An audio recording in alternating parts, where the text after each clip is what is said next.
Hi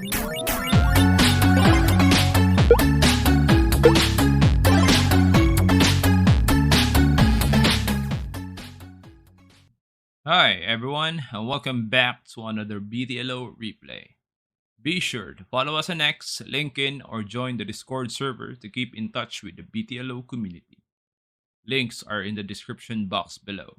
Hey everyone, we are going to solve a lab named Nonyx, a easy reverse engineering lab from Blue Team Labs online Trick or Threat 2024 event. So for this lab, we are going to use Volatility 2, a plugin called malfind, strings, and file. So this lab involves reverse engineering a malware code from a memory image. So we are tasked to dismantle its hooks, identify its payload, and stop its command and control mechanism to restore peace to the town's network before the haunted festival reaches its darkest hours. So yeah, I think the lab is ready, and I think we are ready also. All right, let's get started. So we are currently in the lab. So before we start, we are going to check all the necessary files, including the tools that will be used and this readme.txt. Before that, we are using the terminal and readme. So this is the profile that we will be using. WinXP SP2 32-bit. It is best to place the output of the vol2 commands to a text file for better readability. So we have this vmem.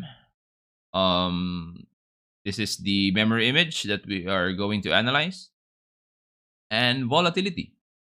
So let's try running volatility.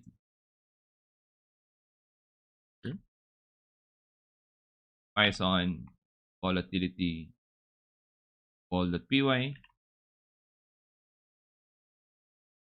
works. Python.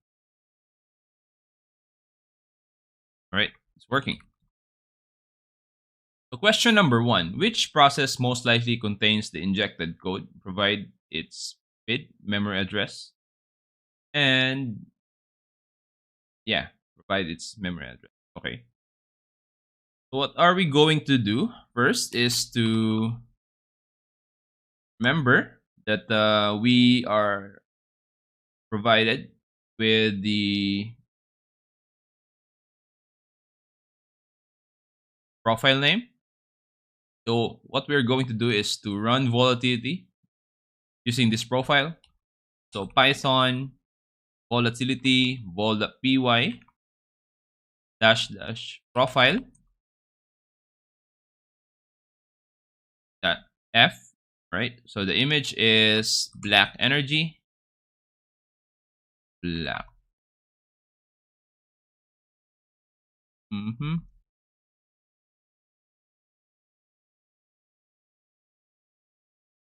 Energy that m -- profile equals win xp sp286. Let's try ps list. So we have successfully query the processes using a plugin called ps list. So we verified that the profile is working and also the memory image is working. So what we're going to do next is answer question number 1. Which process most likely contains injected code, providing its name, PID, and memory address? For this one, from a malware analysis perspective, when analyzing a memory injection or process injection techniques, what really happens is that a malware injects its process or injects itself or a piece of code into a legitimate process. Either it spawns a legitimate process with a hollow memory with the hollow memory, and then the thing is, a process memory should not contain a executable. So that's a really red flag.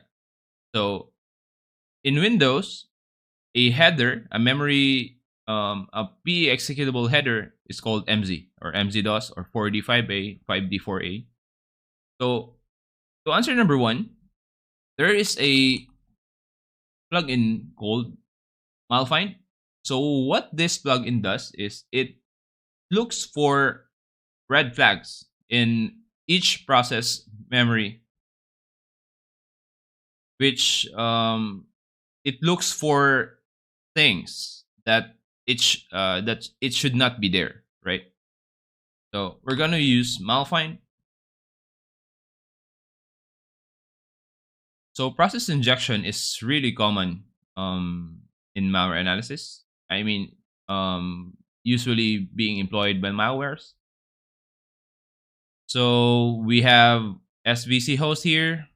There's a MZ-DOS 4D5A, which means that in this address there is a executable, Windows executable, which is really a red flag. And also for the protection, page execute read write, which gives this memory a full execution, which is another red flag. So yep, I think we have found our answer. So name svc host .exe, the PID is 856, and the address is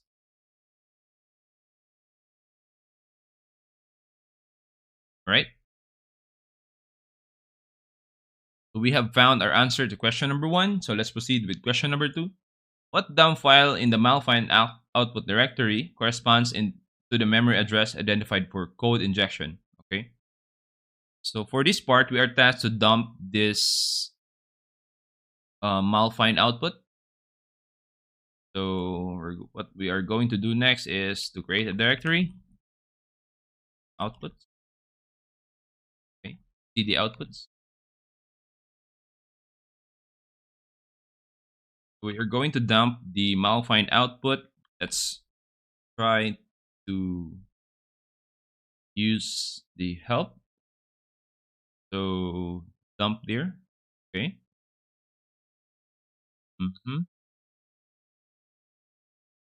Okay, let's try. Let's dash D outputs.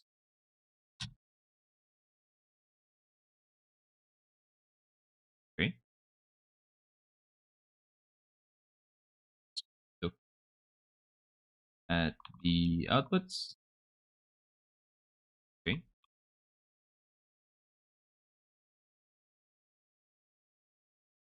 We're gonna do it again. This time we'll try the dump there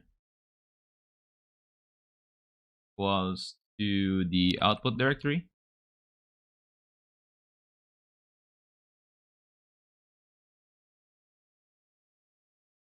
I think we got a successful command execution. That's ls.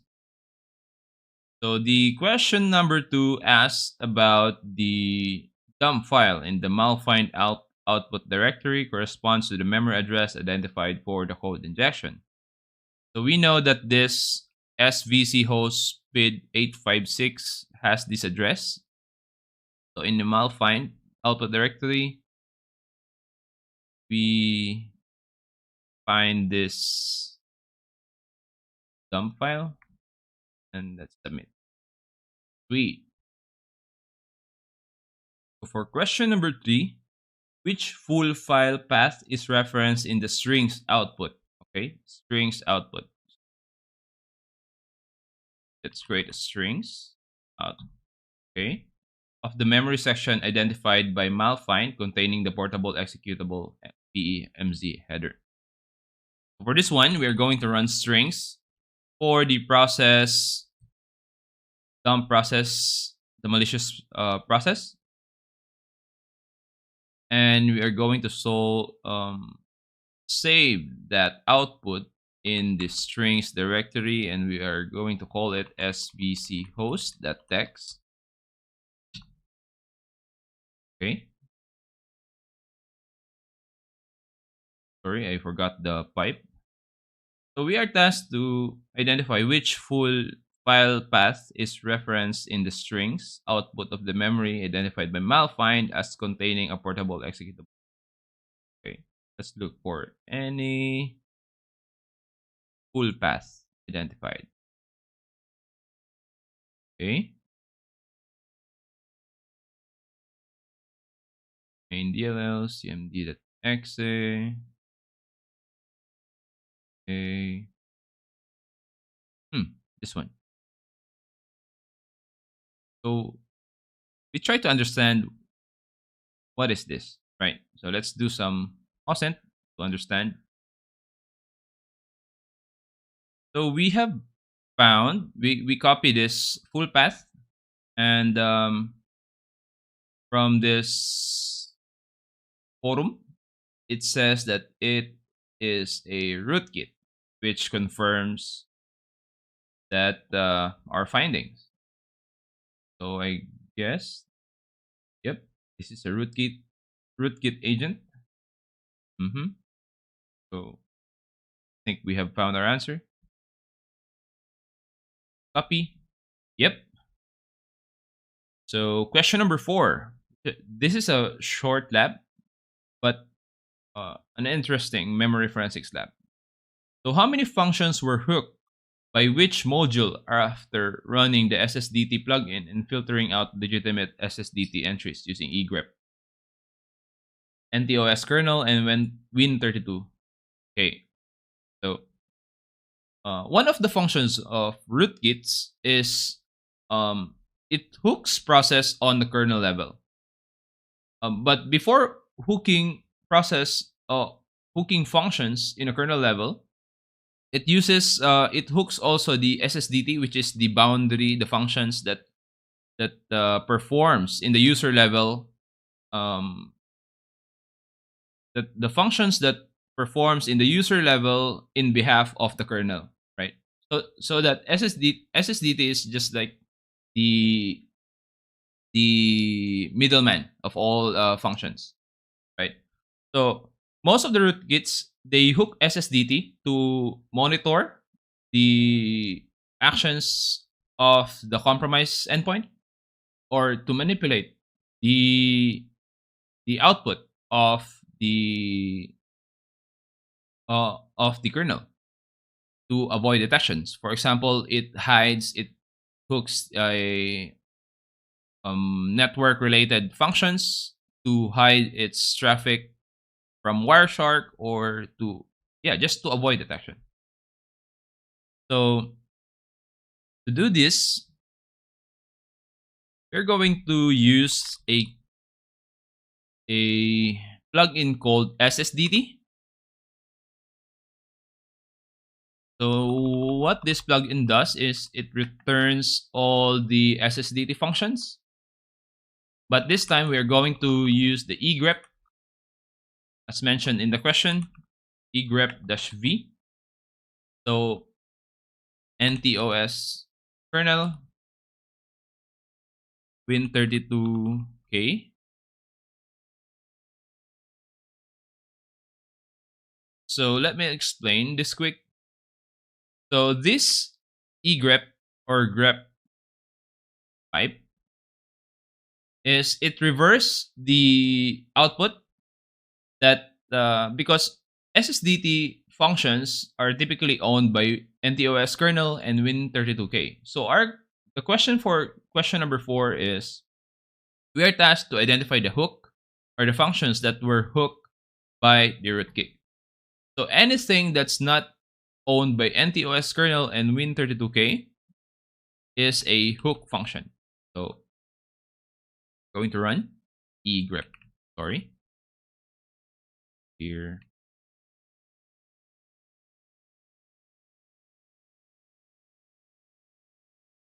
So we have executed the SSDT plugin and use the reverse grep.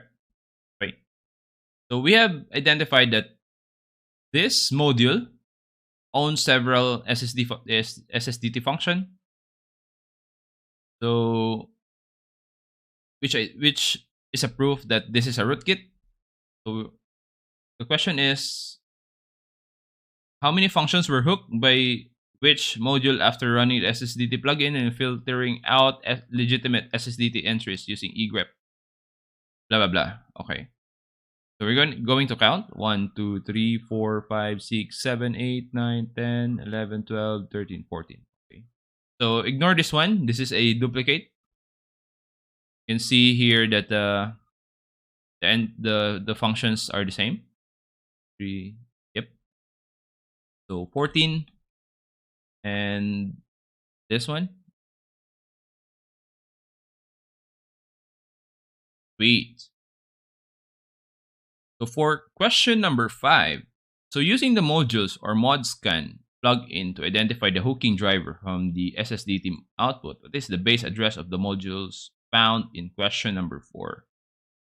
Okay, so you're going to use a plugin called modules. Modules. Okay, let's understand what module is. So modules. Modules. Okay, print list of loaded modules. Okay.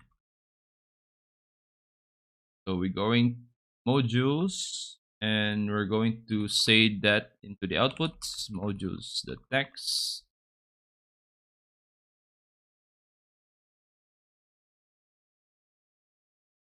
So the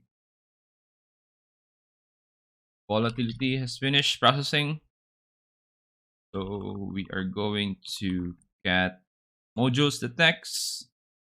Going to use more. Okay. So for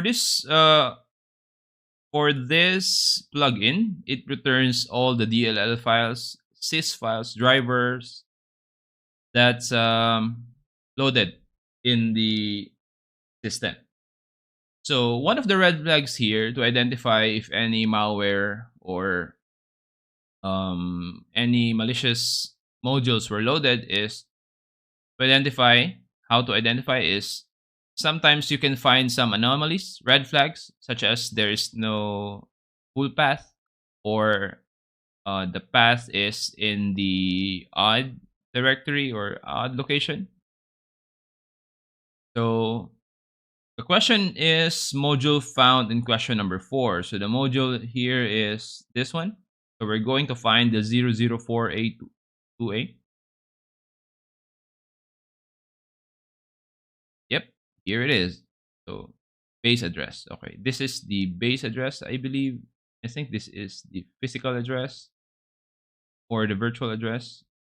Oh, sorry. This is the offset and this is the base. Okay. Copy. Perfect. Okay, so for the last question, what is the hash for the malicious driver from the virtual memory image? Okay. So to get the hash, we need to dump this module. So we're going to use a plugin called mod dump. Try. It needs the base address. Okay, let's try. B. Okay, and then save dash dash dump dir was output. Okay, let's run. So we are tasked to identify the SHA-256. Okay, we have successfully dumped the driver. And then what we are going to do next is to SHA-256 sum and the 0x0ff. Okay, sorry, driver. think it's the same. We have found it. Perfect. We're done. It's a very short lab, but a really technical one. Thanks for watching. Be sure to like and subscribe to never miss a video. In the meantime, remember to join us on Discord and tune in every Friday at 6 p.m. UTC for BTLO Replay. Thanks everyone and see you next time.